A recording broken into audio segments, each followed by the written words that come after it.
Jangan pernah meninggalkan taubat dengan persyaratannya. Taubat syaratnya 3. Al-iqla' anidz-dzam, meninggalkan dosa. Yang kedua, an-nadam, menyesali perbuatan tersebut. Yang ketiga, al-azm ala adamil audah, bertekad untuk tidak mengulangi lagi. Taubat ini ibadah yang sangat dicintai oleh Allah. Begitu dicintai oleh Allah, sangat dicintai oleh Allah sampai Allah mentakdirkan manusia pasti berdosa. Sampai Nabi SAW bersabda, "Laulam tudznibu la dhahaballahu bikum thumma ja'a biqaumin yudznibun fayastaghfirullah fayaghfirullahu lahum." Kalau kalian tidak pernah berdosa, Allah akan sirnakan kalian, hilang kalian dari semuka bumi. Lalu Allah datangkan suatu kaum yang mereka berdosa, kemudian mereka bertaubat, lalu Allah ampuni dosa-dosa mereka. Saking cintanya Allah kepada ibadah taubat, Allah mentakdirkan sebagian hamba berdosa. Makanya Nabi berkata, kullu bani Adam khata', seluruh anak Adam suka melakukan dosa. Wa khairul khata'in at-tawwabun, dan sebaik-baik yang berdosa yang suka bertaubat. Innallaha yuhibbut tawwabina, sungguhnya Allah mencintai orang yang suka bertaubat. Taubat adalah ibadah yang paling dicintai oleh Allah, ibadah yang disukai oleh Allah. Bahkan dianjurkan untuk seluruh manusia. Para nabi pun suka bertobat. Apalagi kita yang banyak dosanya, hendaknya sering kita bertobat kepada Allah Subhanahu wa taala.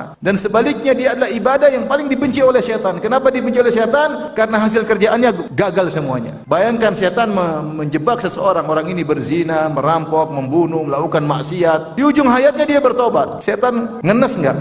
Gigit jari. Ini sudah puluhan tahun bermaksiat, sebentar lagi cemplung neraka, tahu-tahu di penghujung hayat dia bertobat. Semua usaha dia sia-sia. Lihatlah bagaimana penyihir Fir'aun, para penyihir Fir'aun, yang kerjaan mereka mungkin puluhan tahun adalah mencari nafkah dengan melakukan syirik akbar, melakukan sihir. Ternyata di penghujung hayatnya, faulqiyas saharatu sujada, mereka sujud pada Allah. Qalu amanna bi rabbi Harun wa Musa, kami beriman kepada Rabbnya Harun dan Musa. Beriman, tidak sampai sehari, tidak sampai satu siang, dibunuh oleh Fir'aun, masuk surga. Gagal setan selama ini. Karena kita tidak tahu kapan kita bakalan mati, maka seringlah bertobat. Jangan pernah menunda tobat.